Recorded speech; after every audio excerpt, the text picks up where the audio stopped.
ઉનાળાની સિઝનમાં ગૃહિણીઓ ઘરમાં વર્ષ દરમિયાનના મસાલા ભરે છે, ત્યારે સુરતમાં આરોગ્ય વિભાગનું મસાલા વિક્રેતાઓને ત્યાં ચેકિંગ હાથ ધરવામાં આવ્યું છે। સુરતમાં લોકોના સ્વાસ્થ્યને ધ્યાનમાં રાખીને આરોગ્ય વિભાગની ટીમે શહેરના અલગ અલગ વિસ્તારોમાં મસાલા વિક્રેતાને ત્યાં ચેકિંગ હાથ ધર્યું હતું। હાલ ઉનાળાની ઋતુ ચાલી રહી છે। આ સિઝનમાં ગૃહિણીઓ ઘરમાં વર્ષ દરમિયાનના મસાલા ભરે છે।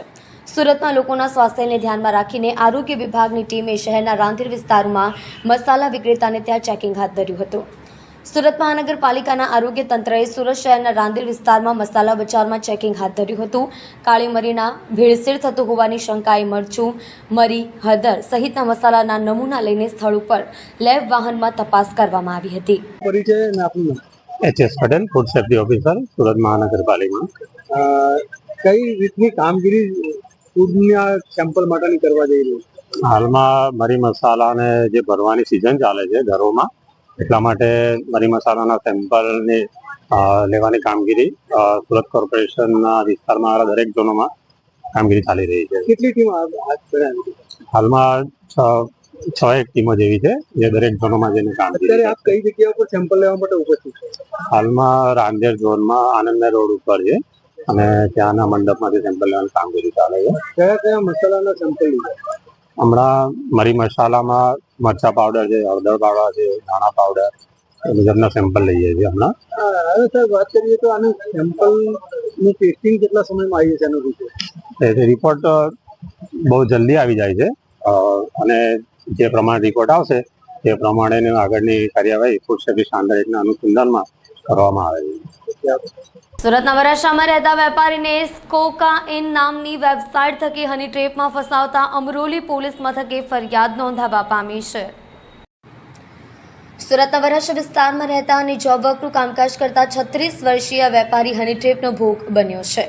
વેપારી યુવકને મહિલાએ મળવાના બહાને છાપરા ભાટાના રોડમાં આવેલા ઋતુરાજ એપાર્ટમેન્ટમાં બોલાવ્યા બાદ બ્લેકમેલ કર્યો હતો। 2 મહિલા સહિત 5 શખ્સોની ટોળકીએ વેપારીને ડિસ્ટાફના માણસો હોવાની ખોટી ઓળખ આપી ખોટા કેસમાં ફસાવી દેવાની તેમજ વિડીયો વાયરલ કરવાની ધમકીઓ આપી ₹3.50 લાખ પડાવ્યા હતા।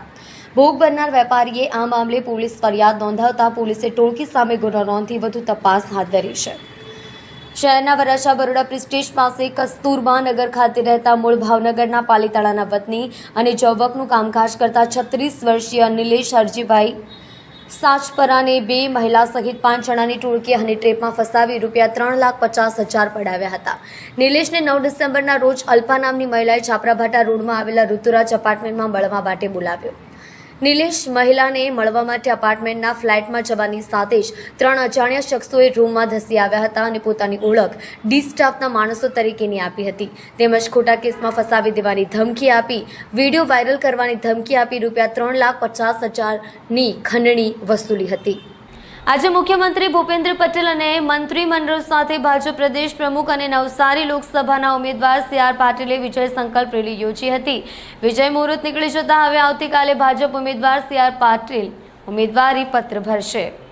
નવસારી જિલ્લા કલેક્ટર કચેરી સુધીની વિજય સંકલ્પ રેલી બાદ મુખ્યમંત્રી ભૂપેન્દ્ર પટેલ અને ભાજપી ઉમેદવાર CR પાટીલ ઉમેદવારી પત્ર ભર્યા વિના રવાના થયા હતા। ઉમેદવારી પત્ર ભરવાનું વિજય મુહૂર્ત ન સચવાતા આજે ઉમેદવારી પત્ર ભરવાનું ટાળ્યું હતું।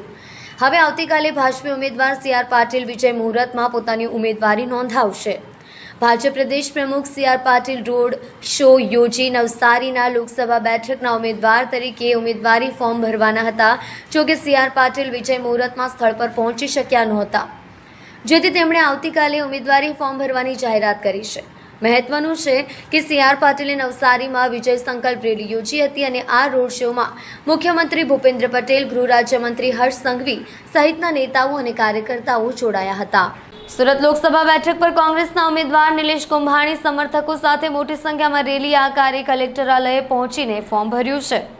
કોંગ્રેસના ઇન્ડિયા ગઠબંધનના ઉમેદવારના સમર્થનમાં આપના નેતાઓ પણ જોડાયા હતા। લોકસભાની ચૂંટણીની જાહેરાત થઈ ગઈ છે। ગુજરાતમાં 3જા તબક્કામાં મતદાન થનાર હોય 19મી સુધી ફોર્મ ભરી શકાય તેમ છે। ત્યારે સુરત લોકસભા બેઠકના કોંગ્રેસના ઉમેદવાર નિલેશ કુંભાણીએ ગુરુવારે 18મી એપ્રિલના રોજ સમર્થકો સાથે રેલી આકારે સુરત કલેક્ટરાલયે પહોંચીને ફોર્મ ભર્યું છે। આ સમયે નિલેશ કુંભાણી સાથે મોટી સંખ્યામાં કોંગ્રેસ અને આપના નેતાઓ, કાર્યકરો સહિતનાઓ જોડાયા હતા. નિલેશ કુંભાણી સહિતનાઓએ આ વખતે ચૂંટણીમાં જીતનો હુંકાર કર્યો હતો.